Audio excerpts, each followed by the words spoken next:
अगर आप भी मेरी तरह भूतिया फिल्मों के दीवाने हैं तो इस फिल्म को बिल्कुल मिस मत करना, क्योंकि ये फिल्म बहुत ही डरावनी है जो कि रियल इंसिडेंट पर बेस्ड है। सो हेलो दोस्तों, मैं हूं आपकी दोस्त शांति। आज हम बात करेंगे द पॉप एग्जॉर्सिस्ट के बारे में। ये फिल्म फादर गैब्रियल एमॉर्थ के ऊपर आधारित है, जो 1 लाख से ज़्यादा एग्जॉरिज्म कर चुके थे और उनकी मृत्यु 16 सितंबर 2016 को हुई। उन्होंने जो एग्जॉरिज्म किए थे उसी के ऊपर आधारित यह फिल्म है। तो कहानी शुरू होती है जहां फादर बोलते हैं, जब हम डेविल के होने से इनकार कर देते हैं तो डेविल बहुत खुश होता है। आगे कहानी 4 जून 1987 से शुरू होती है, जहां इटली में एक लड़का पोजेस हो गया था, जिसे देखने फादर गैब्रियल जाते हैं और फादर इस पोजेस लड़के से बात करते हैं, जहां यह लड़का अलग ही लैंग्वेज में बोलता है जो कि उसने कभी नहीं बोली।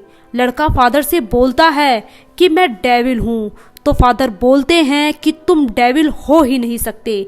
अगर तुम सच में डेविल हो तो इस पिग को पॉजेस करके दिखाओ। जिसके बाद लड़का नॉर्मल हो जाता है और पिग पॉजेस हो जाता है।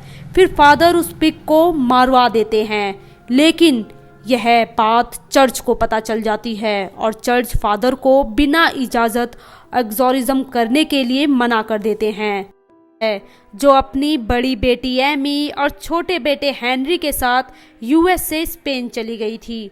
जूलिया के पति का 1 साल पहले कार एक्सीडेंट में मौत हो गई थी। उस समय कार में हेनरी भी था, जिसका उसके दिमाग पर काफ़ी गहरा असर हुआ, जिस वजह से हेनरी ने बोलना बंद कर दिया था। हस्बैंड के मरने के बाद जूलिया के पास इनकम का कोई सोर्स नहीं था, इसलिए वह अपने पति के यूरोप वाले घर की मरम्मत करा के उसे बेचने वाली थी। एमी घर को एक्सप्लोर करते हुए नीचे आ जाती है, जहां उसे एक होल दिखाई देता है जहां डीमन का निशान बना हुआ था। अचानक वह क्रैक होने लगता है, जिसे देखकर एमी डर के मारे भाग जाती है। थोड़ी देर बाद वर्कर्स उस जगह पर आते हैं और मोमबत्ती से उस जगह को देखते हैं, जिसे देखकर वह डर जाते हैं और अचानक वहां काफ़ी बड़ा धमाका हो जाता है, जिसमें काफ़ी सारे वर्कर्स मारे जाते हैं। जिसके बाद जो बाकी बचे हुए वर्कर्स होते हैं वह वहां काम करने से मना कर देते हैं। लेकिन जिस वक्त धमाका हुआ था उस वक्त हेनरी को अजीब सी हरकत करते हुए देखते हैं, जैसे वह पोजेस हो गया हो। हेनरी अजीब सी आवाज़ में बोलता है कि तुम सब मरने वाले हो और अपनी शक्ल नोचने लगता है। धीरे धीरे वह घटनाएं बढ़ने लगती हैं। आखिरकार जूलिया फादर के पास जाती है और उन्हें सारी घटना बताती है। जब फादर जूलिया के घर आते हैं तो हेनरी उसे अपनी शक्तियों से बाहर फेंक देता है और बोलता है यह गलत फादर है। आखिरकार फादर गैब्रियल को इस घटना के बारे में पता चलता है, तो हेनरी को एग्जॉरिज्म करने के लिए वह वहां आते हैं। गैब्रियल जूलिया के घर पहुंचते हैं, जहां उनकी मुलाकात फादर एस्क्यूबेल और एमी से होती है। जिसके बाद फादर हेनरी के पास जाते हैं, जो उन्हें देखकर अजीब सी स्माइल करता है। गैब्रियल हेनरी के अंदर छुपे डीमन को आसानी से देख सकते थे। वह उस डीमन का नाम बार बार पूछते हैं, क्योंकि नाम पता होने से डीमन की कमजोरियों का पता लगाया जा सकता है। फिर शुरू होता है एग्जॉरिज्म। डीमन को दोनों फादर के बारे में सब कुछ पता होता है और वह उन्हें उनकी पुरानी यादें याद दिलाकर गिल्ट महसूस करवाना चाहता है, क्योंकि पास्ट में उसने कुछ ऐसी गलतियां की होती हैं जिसकी वजह से वह आज भी खुद को दोषी समझता है।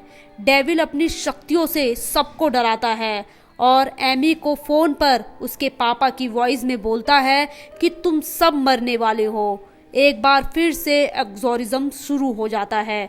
दोनों फादर प्रार्थना करना शुरू करते हैं और डेविल को भटकाने की कोशिश करते हैं। फिर डेविल भी उन्हें भटकाने की कोशिश करता है। वह उनके द्वारा की गई पुरानी गलतियों को दोहराता है, जिस पे वह दोनों कमज़ोर पड़ जाएं और डेविल जीत सके। कुछ देर के लिए डेविल शांत हो जाता है। फिर दोनों फादर घर की तहकीकात करने लगते हैं ताकि वह इस घर से जुड़े इतिहास को जान सके। इस घर में उन्हें कुआं मिलता है। वो लोग उस कुएं में जाते हैं जहां अंदर जाने पर उन्हें एक तहखाना दिखता है। वहां उन्हें बहुत सारे इंसानी कंकाल मिलते हैं। जब वे इधर उधर सर्च करते हैं तब उन्हें पता चलता है कि बहुत समय पहले यहाँ एक एग्जोरिज्म हुआ था जो कि सफल नहीं हुआ था, क्योंकि यह डेविल का स्थान है और उस समय वहाँ मौजूद सारे लोग मारे गए थे, क्योंकि कुछ समय बाद तंत्र मंत्र से पादरियों ने वहाँ डेविल को कैद कर लिया था। लेकिन कंस्ट्रक्शन के काम की वजह से एक बार फिर से डेविल आज़ाद हो गया था। अब फिर से वह खूनी खेल खेलना चाहता था। डेविल एक बार फिर से हेनरी पर हावी होने लगा। वह सबको मारने लगता है। फादर गैब्रियल के मंत्रों का उस पर कोई असर नहीं होता। आखिरकार डेविल गैब्रियल के सामने एक डील रखता है कि मैं इन सबको छोड़ दूंगा अगर तुम मुझे अपने आप को पॉजेस करने दो।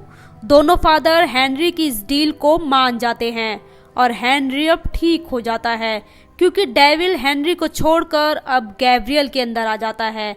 एस्क्यूबेल सबको कार में बैठाकर वहां से भगा देता है और गैब्रियल की मदद करने के लिए अंदर आ जाता है, जहां वे प्रेयर करना शुरू करते हैं।